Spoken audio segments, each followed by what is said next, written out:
police dafa war am déglu. dafa am seetlu. warul wut justification warul wut motif bien que nag lu am rek war nañ ko mën a expliquer sunu biir waxtaan ci ba xam lu nekk nan la tëddee. sinon dañuy def ay excès. alors dañuy dem rek ci Boubacar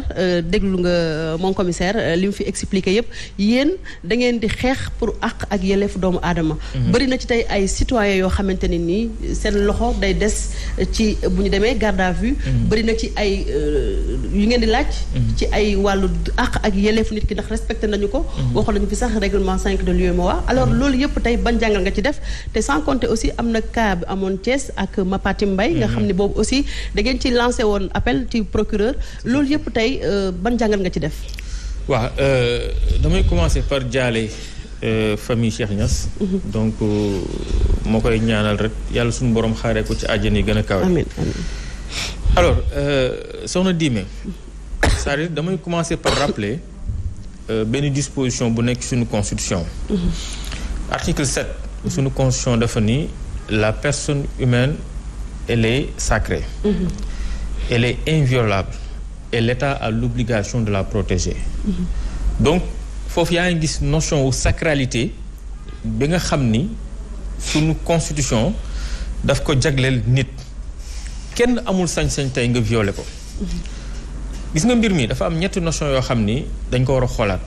muy lu ci mel ni arrestation. garde à vue. ak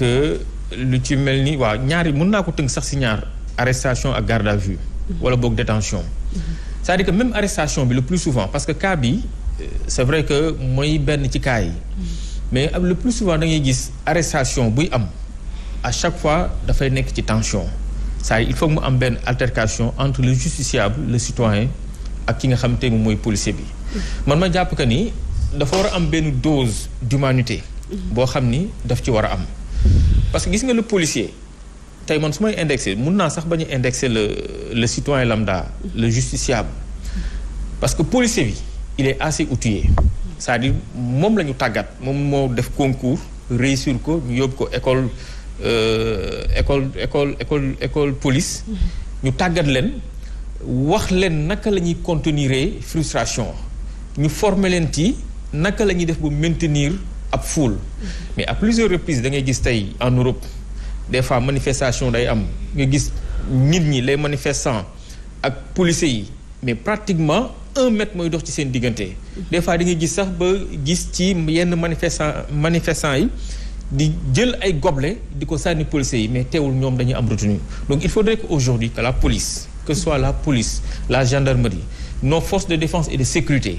ñu am benn preuve de diplomatie am benn dose d'humanité par rapport ak ni nga xamante moom la ñu arrêté nit ñi boo jógee ci arrestation bi nga dem au niveau de la détention wala boog ci garde à vue mais nañu waxante dëgg même ñi nga xamante ñoom ñoo chargé wu te foofu damay interpeller waa ON mooy ñiy chargé wu damay en fait passez-moi le mot observatoire observatoire voilà privation de liberté tout à fait mais ñoom également je pense que ni observatoire boobu war nañ ko mën a élargir ba ci au niveau des commissariats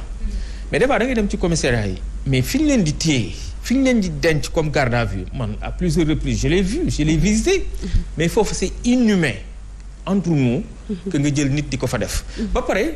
xam nga daf si am ñoo xam ni xamuñu lan mooy kaso musuñu teg seen tànk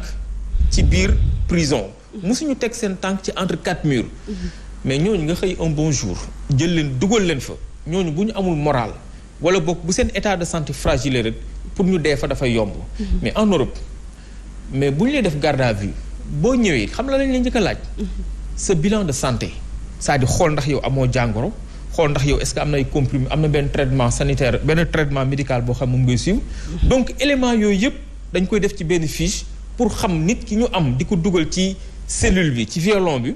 naka lay réagir est-ce que état de santé may na ko mais au Sénégal loolu man gisuma ko fi donc je pense que ni yooyu également dafa bokk ci li nga xam tey moom mooy gën a ñoŋal ak yelleefu doomu aadama. règlement 5 de l'UEMOA bi itam. non règlement numéro 5 de l'UEMOA bi présentement mën nañu def nañ ci ay jéego parce que am na tuuti avancement parce que au début c'était encore beaucoup plus compliqué parce que au début dafa amoon benn ñett catégorie boo xam ni pour que ñu appliquer ko au niveau des commissariats c'était un problème. Il a fallu que le ministre de la justice à l'époque def benn circulaire invité ñi nga xam tey moom mooy les officiers de police judiciaire mais également invité ñi nga xam tey moom mooy les commissaires de police à ce que ñu gën a def benn souplesse pour que règlement boobu ñu mun ko appliquer. Mais règlement boobu aussi dafa am ay limites parce que aujourd'hui day diime mais ñan ñoo am moyen pour jël avocat parce que bu naan la présence de l'avocat dès les premières heures de la garde à vue mais dafa war a fekk ñu am assez d'avocats. Aujourd'hui li ñu am ci ay avocats dafa matul dafa tey boo jëlee parce que bu ñu jëlee lépp ñu bëgg ko tënk ci Dakar mais à Saint-Louis non du ma ni sax Saint-Louis Fatick wala boog ci yeneen région yi gën a reculé Kédougou mais tu as un problème pour trouver un cabinet d'avocats. Sénégal c'est le seul pays où les magistrats sont beaucoup plus nombreux que les avocats loolu amul fenn. Dans les autres pays da ngay dem ñu naan la ay plus de 1000 avocats plus de nangam mais Sénégal da ngay ñëw on te parle de 400 avocats 500 avocats. mais sur 14 millions d'habitants. mais bu ñu jëlee exemple Cheikh Niass bi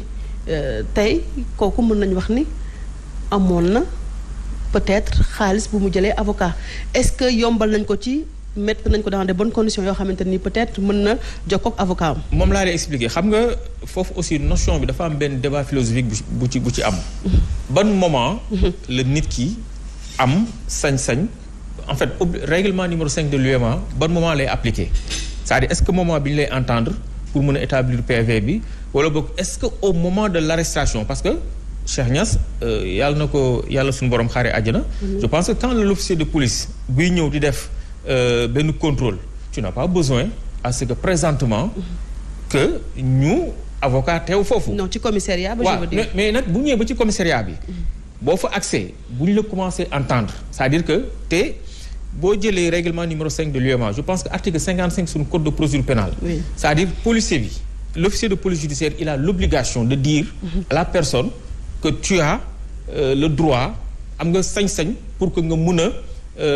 woo sa avocat parce que bu ko deful PV boobu dañ koy considérer comme un PV qui est nul. Donc je pense que xëy na bi mu accès commissariat waxoon nañ ko pour man on lui a rappelé je suppose parce que léegi loolu dafa nekk une règle qui est vraiment élémentaire que nit ki bu ñëwee boo ko arrêté pour nga entendre ko la moindre des choses mooy nga signifier ko ne ko effectivement tu as le droit à ce que yow nga mën a woo sa avocat. Donc gis nga mbir mi dafay dem sax ba dafay déboucher ci problème aussi mandat de dépôt yi nga xam dañ koy délivrer de manière systématique. Parce que pour man y a certains cas yoo xam ni bu fekkente ni flagrant délit la on n'a pas besoin aujourd'hui de décerner un mandat de dépôt parce que aussi Sénégal il faudrait que nit ñi xam que ni mandat de dépôt yi niñ koy